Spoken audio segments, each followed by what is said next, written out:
جو حضرت میمونہ کے ساتھ نکاح ہوا تھا اس کی تھوڑی تفصیل سمجھ لو، پھر بعد میں سمجھنا ہے۔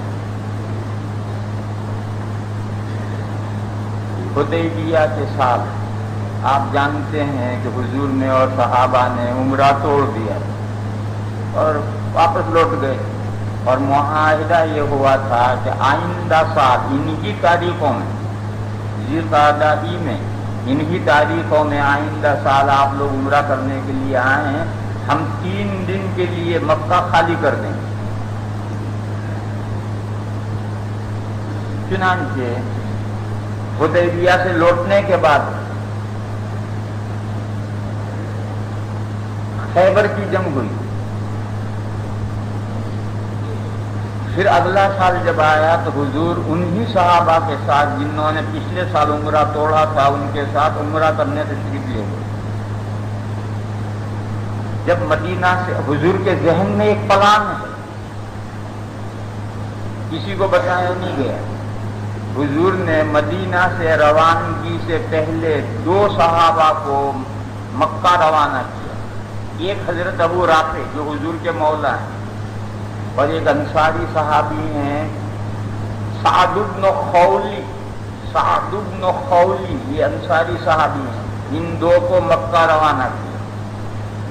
اور مکہ میں حضرت میمونہ بیوہ ہو گئی ہیں، عدت سے نکل چکی ہیں، تو حضور نے اپنا نکاح کا پیغام بھیجا حضرت میمونہ کے پاس ان 2 آدمیوں کے ذریعے۔ پھر یہ آدمیوں کو روانہ کرنے کے بعد پھر حضور وہاں سے چلے اور ذوالحلیفہ سے عمرے کا احرام باندھا۔ یہ دونوں مکہ پہنچے، انہوں نے پیغام دیا، حضرت میمونہ نے پیغام منظور کر دیا، مگر نکاح تو ولی کرے گا، اور حضرت میمونہ کے اولیاء میں سے کوئی ولی حاضر نہیں تھا، کیونکہ عرب کا سارا مدار تجارتوں پر تھا، تو وہ تجارت کے لیے شام کی طرف یا یمن کی طرف کہیں گئے ہوئے تھے، کوئی ولی حاضر نہیں تھا۔ تو حضرت میمونہ نے وکیل بنایا۔ دیکھو یہاں سے معلوم ہوا کہ ولی ہونا ضروری نہیں ہے، ولی چاہیے، لا نکاح الا بولی، ولی کے بغیر نکاح زیبا نہیں ہے، لعنتی کمال کا، ولی کے بغیر نکاح زیبا نہیں ہے۔ عورتیں خود ہی اپنے نکاح کرتی پھریں، یہ کوئی اسلامی معاشرے کے شائن شان بات نہیں ہے۔ اسلامی معاشرے کا ویلیو، قدر یہی ہے کہ عورتوں کے نکاح ان کے اولیاء کریں، مگر یہاں ایک اتفاق مجبوری تھی کہ حضرت میمونہ کا کوئی ولی حاضر نہیں تھا، تو انہوں نے وکیل بنایا اپنے بہنوئی کو۔ ان کے بہنوئی تھے حضرت عباس۔ حضرت عباس ابھی ہجرت کر کے مدینہ نہیں آئے، ابھی مکہ ہی میں رہتے ہیں۔ حضرت عباس یہ حضرت میمونہ کے بہنوئی تھے، اور حضرت ابن عباس کی جو والدہ ہیں ام الفضل لبابہ، یہ حضرت میمونہ کی حقیقی بہن ہے۔ اور ان کو وکیل بنا دیا کہ میں اجازت دیتی ہوں آپ میرا نکاح حضور سے کر دیں۔ اب حضور مدینہ سے مکہ بڑھ رہے ہیں۔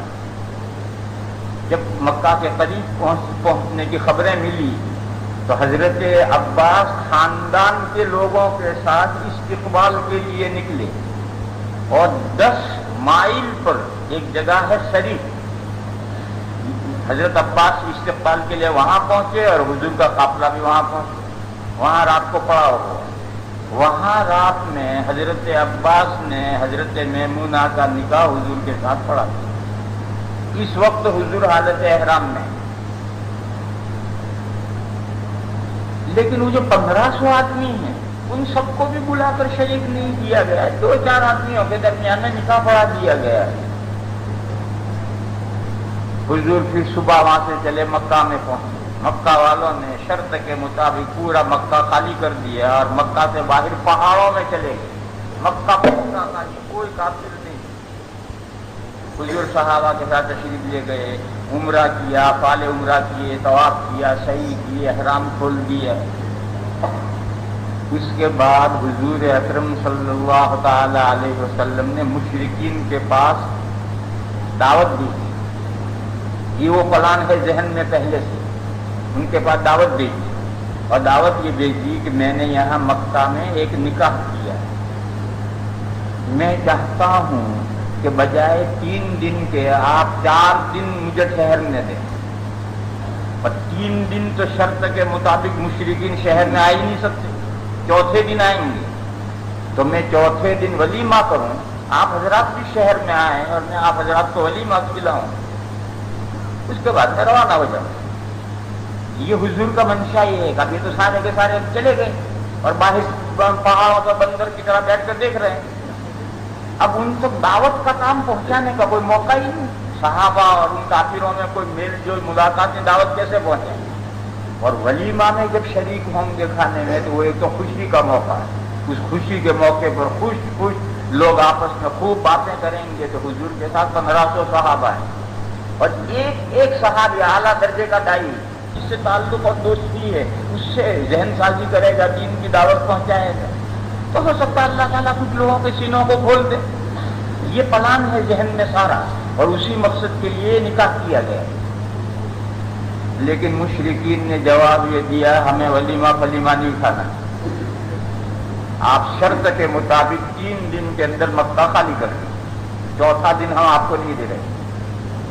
تو ساری اسکیم فیل ہو، جو مقصد تھا نکاح کا وہ سارا فیل ہو۔ چنانچہ حضور 3 دن پورے کر کے جب واپس روانہ ہوئے تو حضرت میمونہ کو ساتھ لے لیا گیا۔ ابھی حضور حضرت میمونہ سے نہیں ملے، زفاف نہیں ہو، حضرت میمونہ کو ساتھ لے لیا گیا اور مکہ سے چل کر پہلی منزل وہی 10 مائل پر سریب مقام میں پہلی منزل ہوئی۔ وہاں رات میں حضور کا حضرت میمونہ سے ملنا اور زفاف ہوا۔ پھر اتفاق کی بات، حضور کا زمانہ گزر گیا، ازواج مطہرات ہر سال عمرہ کرنے حج کرنے آیا کرتی تھی۔ ایک سال اتفاقاً ایسا کہ وہ عمرہ کرنے آ رہی تھی اور وہیں شریف مقام میں پہنچی اور بیمار پڑی اور انتقال ہو گئی، اور ٹھیک وہ جگہ جہاں انہوں نے حضور کے ساتھ پہلی رات گزاری تھی وہیں ان کی قبر بنی۔ ایسے ہی مزید ویڈیو دیکھنے کے لیے آپ ہمارے چینل نورانی باتیں کو لائک کریں، سبسکرائب کریں تاکہ ویڈیو اپلوڈ ہوتے ہی سب سے پہلے نوٹیفیکیشن آپ کو مل جاوے، اور اس ویڈیو کو شیئر کرنا بالکل نہ بھولیں۔